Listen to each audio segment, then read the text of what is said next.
Hello everyone, this is your counsellor again, Tony. Sometimes I'm known as Anthony.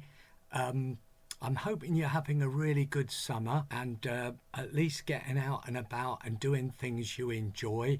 It's great to see we've got some good weather. This month, I'm really wanting to think about this whole important area of anger in our lives, how we feel about anger. Now, anger can be a positive thing as well as a negative thing. When it's a positive thing, it's something that we can express within ourselves where we feel in control. That means that we can own our feelings. And it is important to recognise anger in a positive way. However, there's also anger that is not positive, that's very negative, that quite a lot of people feel today is what they're struggling with, especially with all the injustice that they feel is in society at the moment and across the world. Now, when you are negative with your anger, you're trying to say something that you're not able to put across verbally. And often that can mean that you behave as if you're a victim, and maybe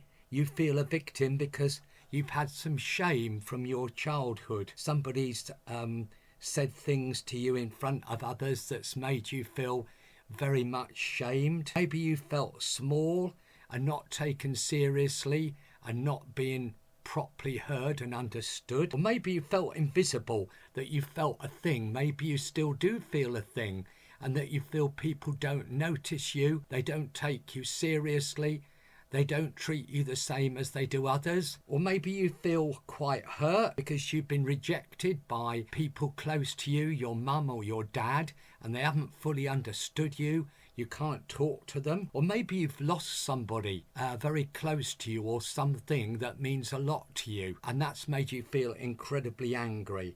Or maybe you feel ugly because of what some people have said to you, and they might be jealous of the kind of person you are and the kind of talents you've got. Or maybe you're feeling quite empty because you've never discovered some meaning and purpose to your life that you feel other people have. So all these things can create a lot of anger. So what I'm trying to say is we need to ask ourselves what's behind our anger.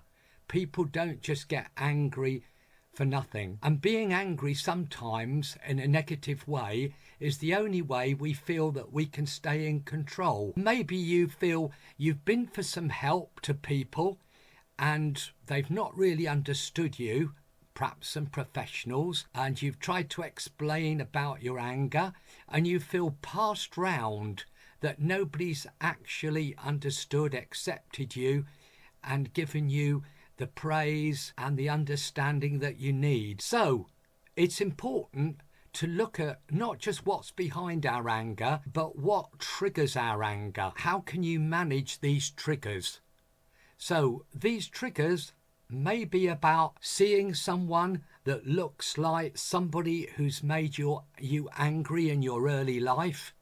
Maybe one of the teachers looks like your dad, who's always been very angry and blamed you for everything that you haven't done. Maybe shouts at you, some adult you come across, like your dad or your mum or your brother or sister shouts at you, and that can trigger a lot of anger, and it can make you react without being able to think, how can I deal with this? Because all the feelings of hurt and pain come up. It's like a champagne bottle, isn't it? That if you shake it up enough and you then take the top off, the whole lot goes all over the place. And that's what happens with a lot of our negative anger, because we have no control over it. And when we behave like that in front of other people who don't understand why we're angry, then we drive people away from us.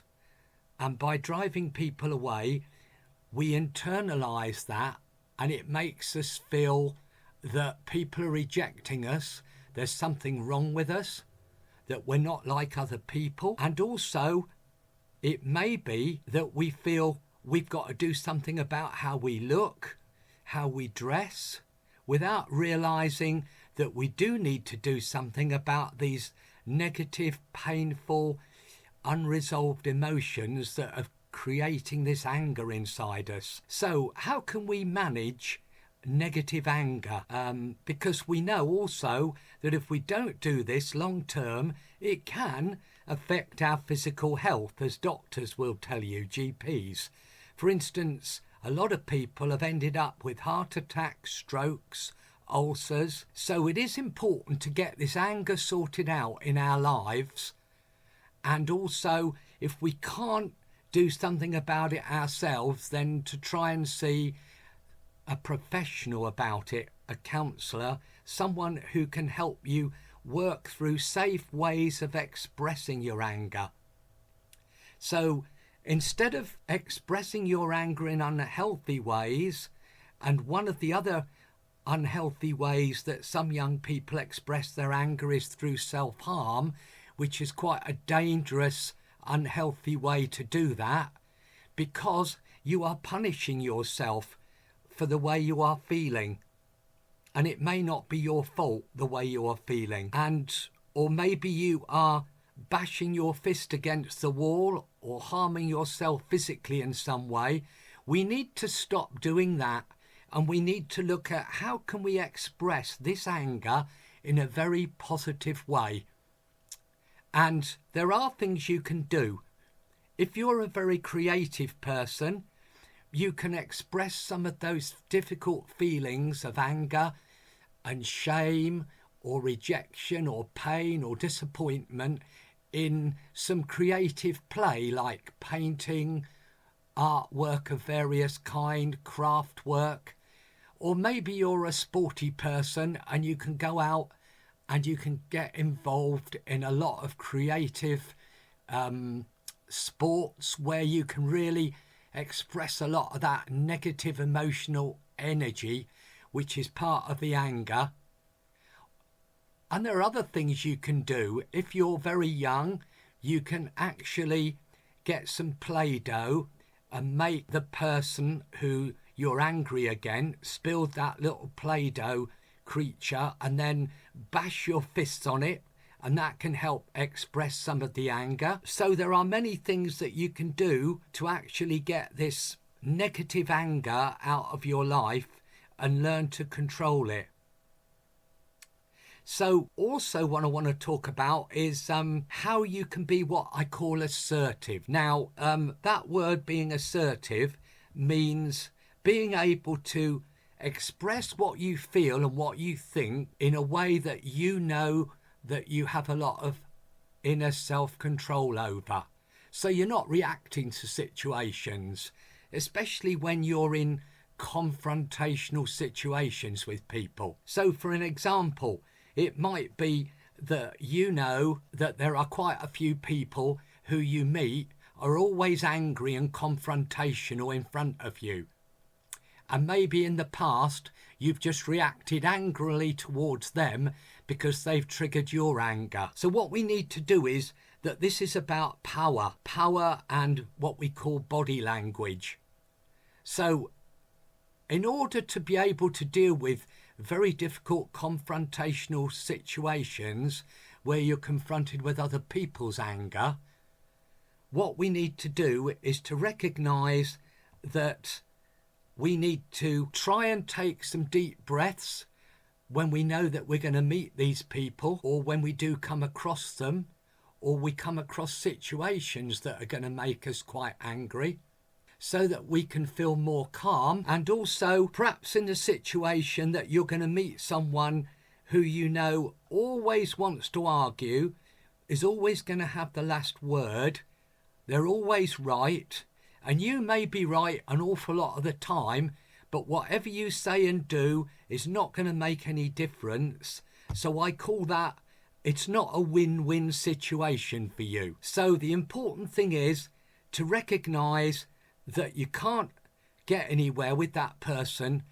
So what you need to do when you meet them is to stand in front of them, keep your personal space, talk to them in a calm way, and you might have to repeat yourself.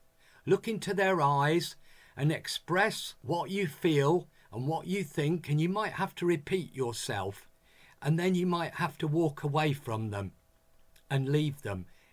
Because if they're raging at you, they're not listening, But if you're not raging at them, then they're going to get the message that you're not going to continue to play the game of anger that they're playing. So the important thing is then, if somebody stood over you, you stand up and stand apart from them.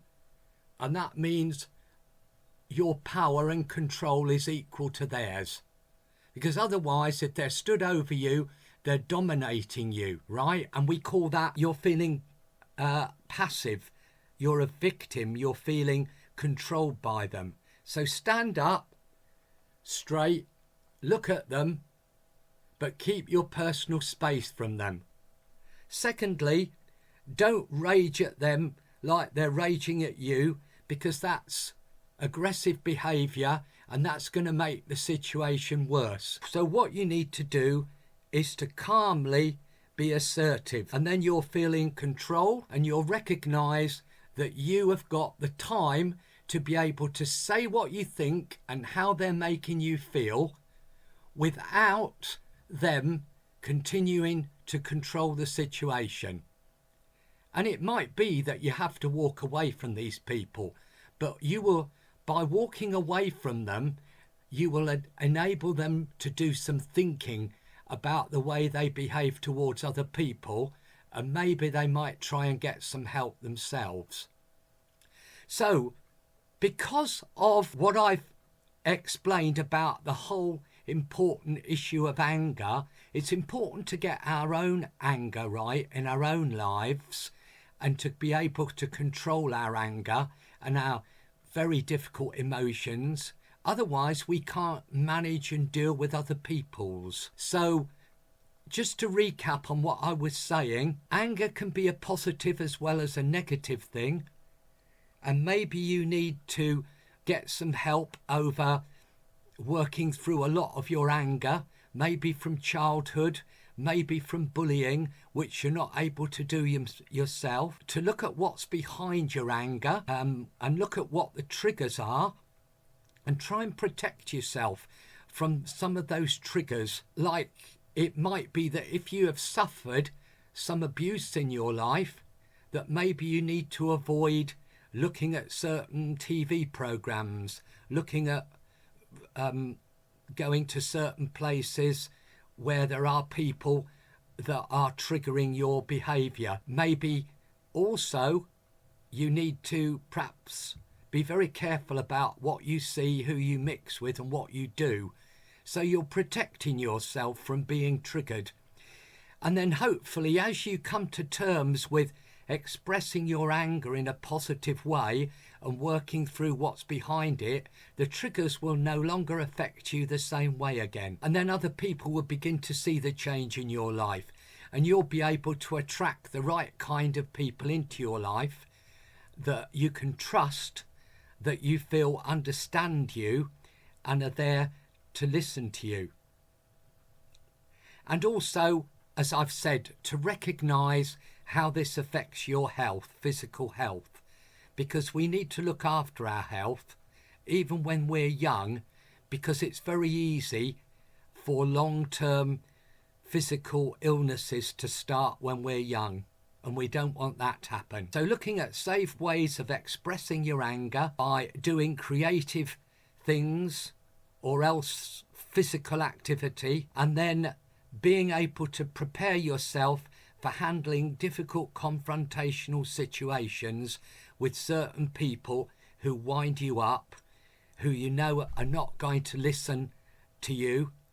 They're not worth arguing with, but you have an important right to tell them how they're making you feel and what you really think, and then to recognise your body language in situations. Stand up when people are stood up, and then making sure you've got your personal space. You're not standing too close to them, looking into their eyes, talking in a calm way, and then you will be able to feel more in control in your life. So I hope some of that's quite helpful. I hope you're managing to get a holiday. I know school and college, university starts fairly soon, so I hope you're really feeling positive at the moment about life, and I look forward to talking to you again next month with another topic around young people's mental health. Bye for now.